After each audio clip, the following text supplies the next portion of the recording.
Venezuela, además de ser petróleo, es también lo que este dejó después de irse. Es la ciudad planificada que nunca tuvo habitantes. El puerto colonial que el mar terminó tragándose solo. La mina que alimentó a un imperio y hoy la controla quien tiene el arma más grande. Mientras el mundo discute cifras macroeconómicas, hay 13 lugares dentro de ese país que Google Maps decide no mostrar, o muestra tan mal que es lo mismo que ocultarlos. 13 zonas donde el abandono tiene nombre, apellido, y en muchos casos, un responsable que todavía no ha dado la cara. Si es la primera vez que estás en el canal, activa las notificaciones antes de que empiece, porque este tipo de video no aparece en recomendaciones por mucho tiempo. Esto es Territorios Olvidados. Empecemos. Número 13. Borburata, Carabobo. Hay un lugar en la costa venezolana donde los españoles pisaron tierra firme por primera vez en el continente y decidieron quedarse. Se llama Borburata. Está en el estado Carabobo, sobre la bahía del mismo nombre, a menos de 40 kilómetros de Puerto Cabello por una carretera que hoy apenas existe. Fue fundada en 1548 por Juan de Villegas con el propósito explícito de ser el primer puerto permanente de Venezuela. Era una ciudad con trazado urbano, con cabildo, con plaza. Los cronistas de la época la describen como el punto de entrada de todo lo que llegaba al territorio: esclavos traídos de África, herramientas para las minas, provisiones para las expediciones al interior. En su momento de mayor actividad, en la segunda mitad del siglo XVI, Borburata era la puerta de acceso a un continente entero. Murió de piratería y de fiebre. Los ataques de corsarios ingleses y franceses, el más conocido fue el de John Hawkins en 1565, diezmaron su población y destruyeron su infraestructura portuaria en repetidas ocasiones. Pero lo que terminó con Borburata no fue una sola batalla sino la acumulación, las epidemias que diezmaron a su población cada pocos años, la decisión colonial de priorizar Caracas como centro administrativo y la reubicación gradual de sus habitantes hacia lo que hoy es Puerto Cabello. Para finales del siglo XVII, Borburata ya no existía como entidad habitada. Solo quedaron los cimientos. Hoy quedan muros de piedra enterrados bajo la vegetación costera. Algunos bloques de lo que fueron edificaciones coloniales emergen durante la marea baja. El Instituto del Patrimonio Cultural Venezolano la declaró patrimonio histórico en el papel, pero ninguna excavación sistemática ha sido completada ni financiada. En Google Maps aparece como un punto genérico junto a la autopista. No hay señalización en el camino. No hay museo. No hay nada que marque que allí comenzó, técnicamente, la historia urbana de Venezuela. El primer asentamiento permanente del país es también el más ignorado. Número 12. Minas de Aroa, Yaracuy. A 80 kilómetros al sur de Barquisimeto, en el estado Yaracuy, hay un valle donde los cerros todavía tienen cicatrices. Son las Bocaminas de Aroa. Y tienen una historia que pocas personas conocen, aunque el apellido del hombre que las heredó está en todos los libros de historia latinoamericana. Las minas de cobre de Aroa fueron parte del patrimonio familiar de Simón Bolívar. Las heredó de su padre, las recuperó después de la Guerra de Independencia, y las arrendó en 1824 a una compañía británica llamada Columbian Mining Association, con sede en Londres. Durante décadas, la empresa extrajo cobre de esas montañas yaracuyanas con una eficiencia industrial que el contexto venezolano de la época hacía casi imposible de replicar. Tenía maquinaria importada de Inglaterra, ingenieros especializados y un sistema de ferrocarril interno, uno de los primeros del continente, que transportaba el mineral hasta el punto de carga. En su pico de producción, a mediados del siglo XIX, Aroa empleaba a más de 2.000 trabajadores y era una de las minas de cobre más productivas del hemisferio occidental. La causa de su muerte fue simple: el cobre se acabó. O más precisamente, los filones de mayor ley se agotaron y la rentabilidad dejó de justificar la operación. La compañía británica se retiró en 1888 sin haber dejado nada estructural para la región, ni hospitales que siguieran funcionando, ni escuelas, ni infraestructura transferida a la comunidad. Solo los rieles oxidados del ferrocarril y las bocaminas abiertas. Lo que queda en Aroa hoy es un conjunto de ruinas industriales del siglo XIX que en cualquier país europeo sería un museo de primera categoría. Las chimeneas de ladrillo siguen en pie.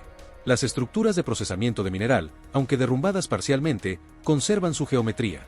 El ferrocarril interno tiene tramos restaurados de manera informal por los propios vecinos. Hay alrededor de 3.000 personas viviendo en el pueblo, muchas de ellas descendientes directas de los mineros del siglo XIX, y el yacimiento sigue teniendo cobre en profundidad. Lo saben las empresas. Lo saben los gobiernos. Nadie ha hecho nada.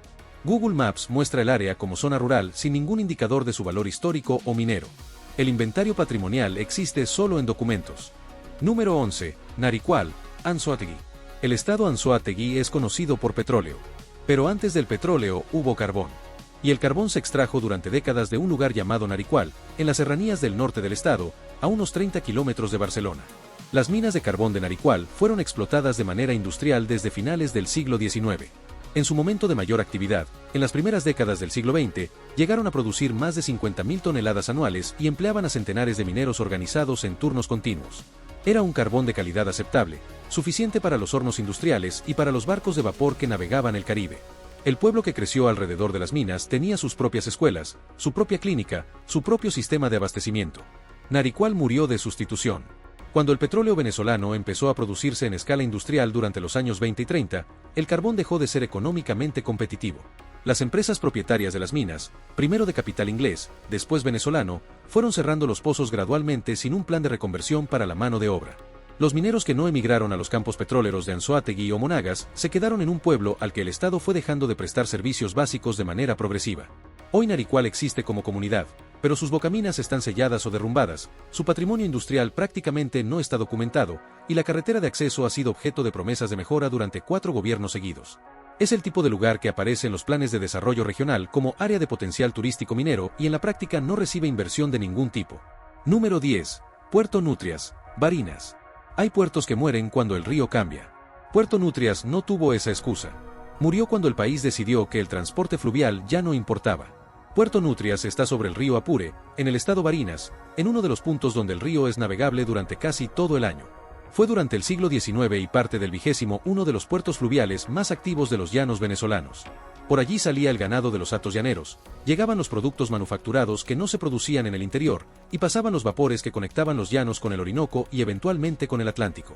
En los mapas comerciales de 1900, Puerto Nutrias aparecía con la misma importancia que ciudades costeras mucho más conocidas. Su colapso fue institucional. Cuando Venezuela decidió apostar todo a la red de carreteras, una decisión que se consolidó en los años 50 durante el gobierno de Marcos Pérez Jiménez y que nunca fue revertida, el transporte fluvial perdió presupuesto, infraestructura y relevancia política. Los muelles de Puerto Nutrias dejaron de recibir mantenimiento. Los vapores dejaron de pasar. Los comerciantes que podían permitírselo se trasladaron a ciudades con acceso carretero. Los que no pudieron se quedaron. Hoy Puerto Nutrias tiene pocos cientos de habitantes. Sus instalaciones portuarias originales están destruidas. El río sigue ahí, perfectamente navegable, completamente ignorado como vía de comunicación. Es la síntesis de una política pública que apostó por una sola forma de moverse y dejó morir todo lo demás. Número 9. Ciudad Lozada, Miranda. Este es el único lugar de la lista que nunca llegó a existir del todo, y eso lo hace más perturbador que los que existieron y murieron. Ciudad Lozada fue un proyecto urbanístico concebido en los años 70 durante el primer gobierno de Carlos Andrés Pérez, en plena bonanza petrolera. La idea era construir una ciudad satélite al sur de Caracas, en el estado Miranda, que absorbiera parte del crecimiento demográfico descontrolado de la capital. Se proyectaban espacios para más de 200.000 personas, bloques residenciales, centros comerciales, hospitales, escuelas, parques.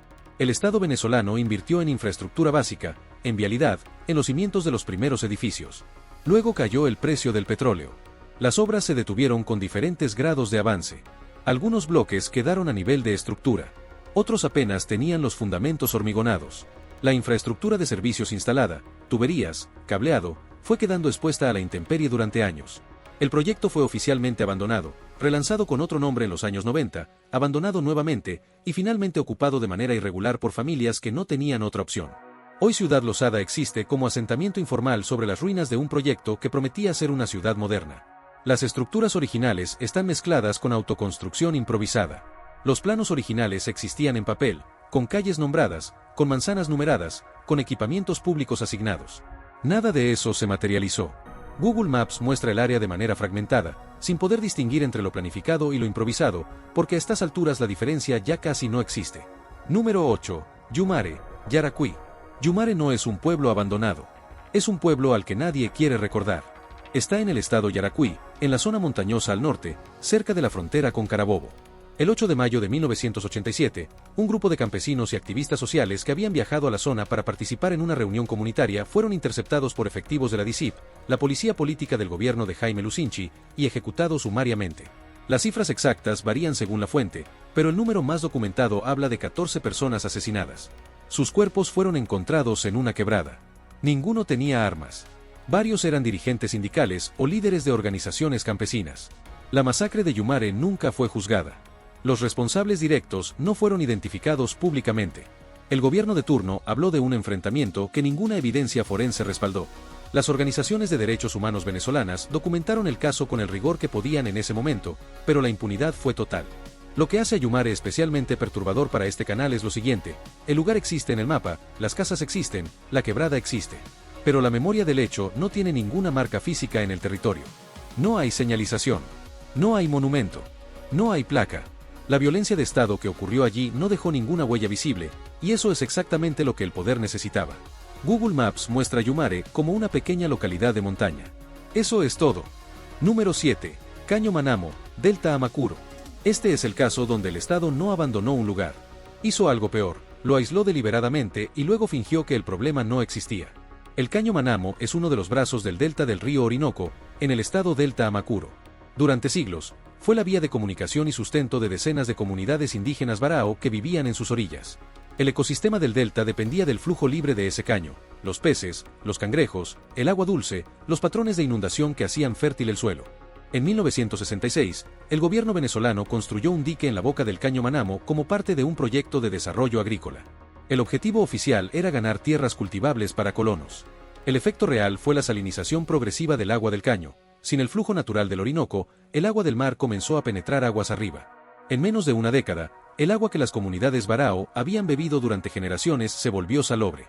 Los peces de agua dulce desaparecieron. Las palmas de Moriche, base alimentaria del pueblo varao, comenzaron a morir. Las comunidades afectadas fueron documentadas por investigadores venezolanos y extranjeros desde los años 70. Los estudios decían lo mismo, el dique estaba destruyendo el sistema de vida de miles de personas. Ningún gobierno actuó. El dique sigue cerrado. Las comunidades varao del Caño Manamo viven hoy en condiciones que los propios informes del Estado venezolano clasifican como de emergencia humanitaria desde hace décadas. Muchos han emigrado a ciudades como Tucupita o Maturín, donde viven en extrema pobreza urbana. Las imágenes satelitales del delta muestran perfectamente el daño ecológico. La zona alrededor del Caño Manamo tiene una coloración diferente al resto del delta, más oscura, más muerta. Google Maps no tiene etiquetas para eso. Número 6. Minas de Santa Bárbara, Bolívar. En la Gran Sabana hay minerales que los satélites pueden detectar desde el espacio. El problema no es encontrarlos. El problema es lo que pasa cuando los encuentran. Las minas de Santa Bárbara están en el estado Bolívar, dentro o en los límites de lo que debería ser zona protegida por su proximidad al Parque Nacional Canaima. Son minas de oro operadas de manera ilegal o semilegal por grupos que en Venezuela se conocen como sindicatos mineros, aunque esa denominación suaviza considerablemente lo que realmente son, organizaciones armadas que controlan el acceso al territorio, cobran impuestos a los mineros que trabajan, y responden con violencia a quien intente operar sin su autorización. Las comunidades indígenas Pemón que viven en la zona, y que tienen reconocimiento legal sobre partes de ese territorio, han sido desplazadas o presionadas sistemáticamente. Sus líderes que se han opuesto públicamente a la minería ilegal han recibido amenazas documentadas por organizaciones de derechos humanos como Provea y Human Rights Watch. Algunos han muerto en circunstancias nunca aclaradas. Google Maps en esa zona muestra una cosa curiosa: los caminos reales de acceso a las minas, los que existen en el territorio, no coinciden con los que aparecen en las aplicaciones de cartografía. Los senderos que comunican los campamentos mineros con los puntos de control de los sindicatos no están mapeados. No porque la tecnología no pueda verlos, sino porque nadie los ha querido registrar oficialmente, y los que saben dónde están no tienen interés en que aparezcan en ningún mapa público. Número 5. El Manteco, Bolívar. Hay una ciudad en el fondo del embalse de Gurí. No es metáfora. Es literal. El Manteco era una población del estado Bolívar que existió durante décadas en el cañón del río Caroní. Cuando la represa de Gurí, oficialmente llamada Central Hidroeléctrica Simón Bolívar, fue construida y el embalse comenzó a llenarse en los años 60 y 70, el Manteco quedó bajo el agua junto con decenas de comunidades rurales de la zona.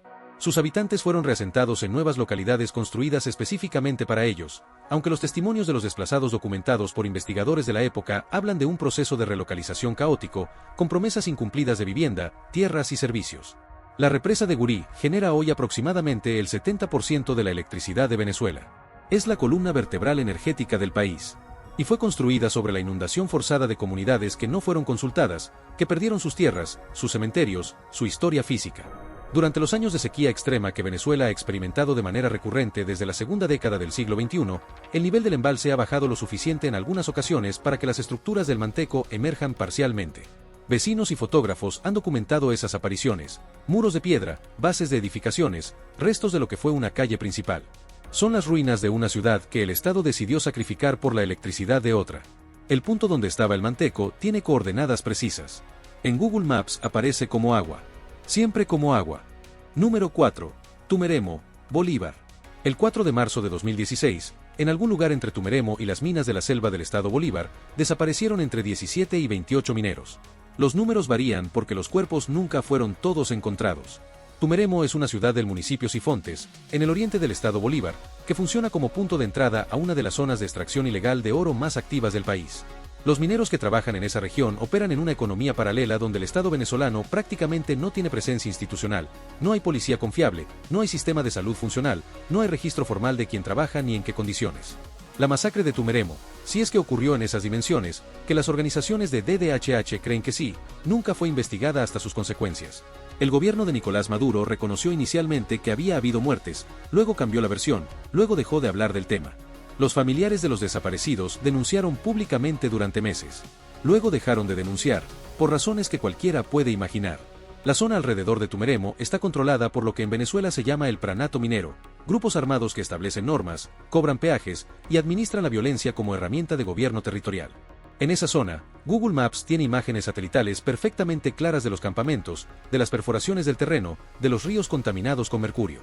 Lo que no tiene es ninguna capa de información sobre quién controla realmente esos territorios ni qué pasa allí.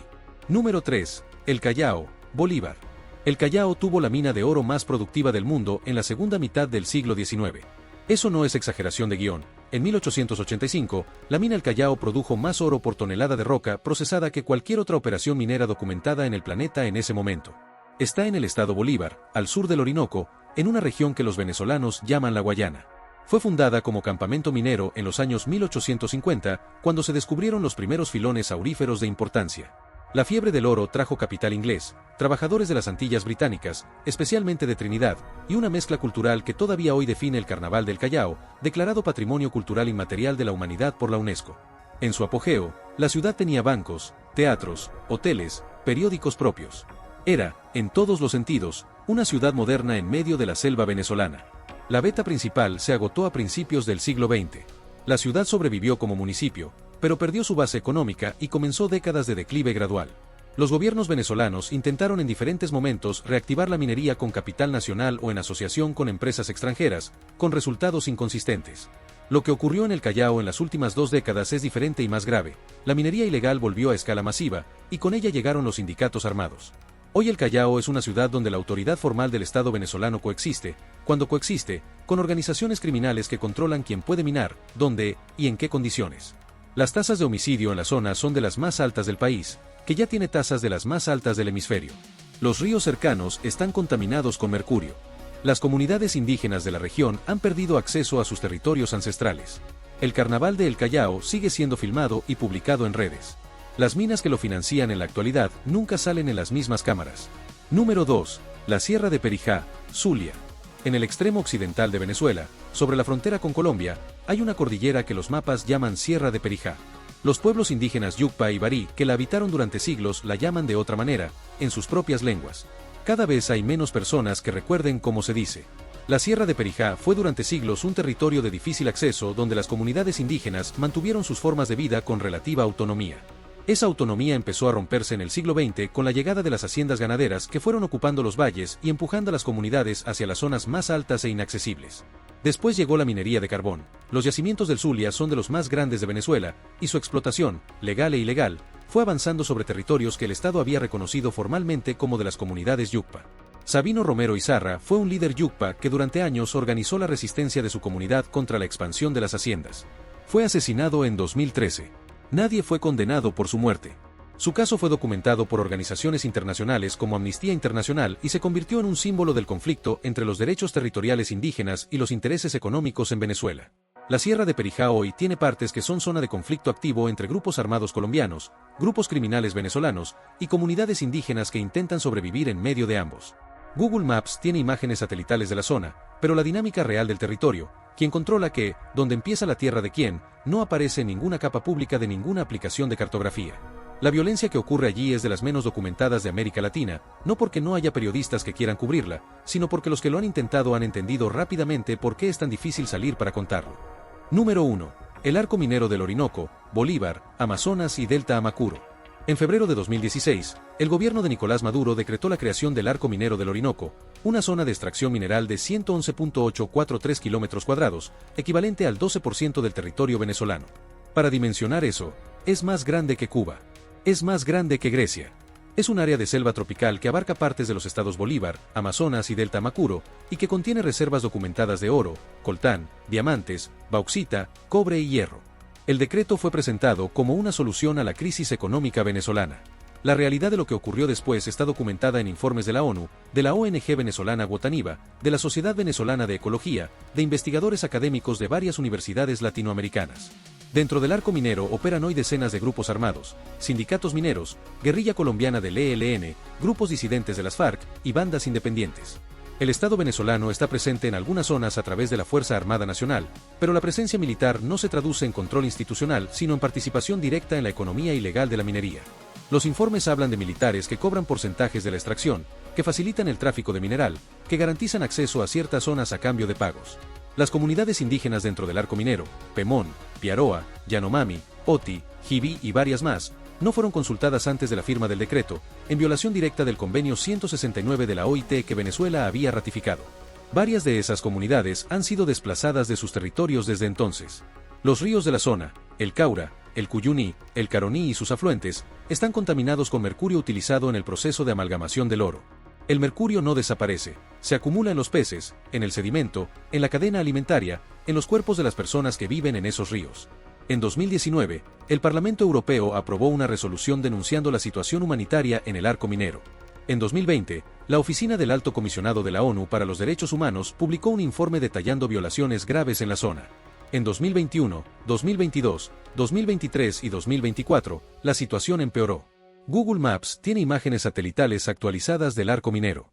Se pueden ver perfectamente las cicatrices de las excavaciones, manchas marrones y grises en medio del verde de la selva, que se van expandiendo año tras año. Es la mayor catástrofe ambiental activa de Venezuela, visible desde el espacio, documentada en centenares de informes, y completamente ignorada por el gobierno que la decretó. El arco minero del Orinoco es el lugar de esta lista que más claramente tiene un culpable con nombre, con cargo, con fecha de firma. Y es también el único de los 13 que todavía puede detener su propia destrucción, si alguien con poder decidiera hacerlo. Nadie ha decidido. 13 lugares. 13 formas distintas de desaparecer. El primer asentamiento venezolano borrado por piratas y por el olvido institucional. Las minas coloniales vaciadas por empresas que se fueron sin dejar nada. Los puertos y pueblos que murieron cuando el petróleo convenció al país de que no necesitaba otras maneras de moverse ni de producir. La ciudad planificada que el precio del barril dejó a medias. Los lugares donde la violencia de Estado ocurrió y nadie puso una placa. El delta de un río al que le cerraron una arteria y lo dejaron morir despacio. Las comunidades de la sierra que perdieron primero la tierra y después a quienes la defendían. Y al final, una zona de selva de más de 100.000 kilómetros cuadrados convertida en la extracción más grande y más sucia que el continente tiene en este momento, firmada con decreto, con fecha, con nombre. Venezuela no es el único país de América Latina que tiene esta historia. Pero sí es uno de los pocos donde la velocidad del colapso institucional ha hecho que tantas capas de abandono se superpusieran en tan poco tiempo. Lo colonial sobre lo republicano. Lo petrolero sobre lo colonial. Lo minero ilegal sobre lo petrolero. Una estratigrafía del desastre que los mapas oficiales nunca van a mostrar. Si llegaste hasta aquí, ya sabes más de este territorio de lo que saben la mayoría de las personas que viven fuera de él y algunos que viven dentro. En Territorios Olvidados seguimos documentando lo que otros prefieren que no aparezca en los mapas. Si este video llegó a alguien que necesitaba verlo, compártelo. Esa es la única razón por la que tiene sentido hacerlo.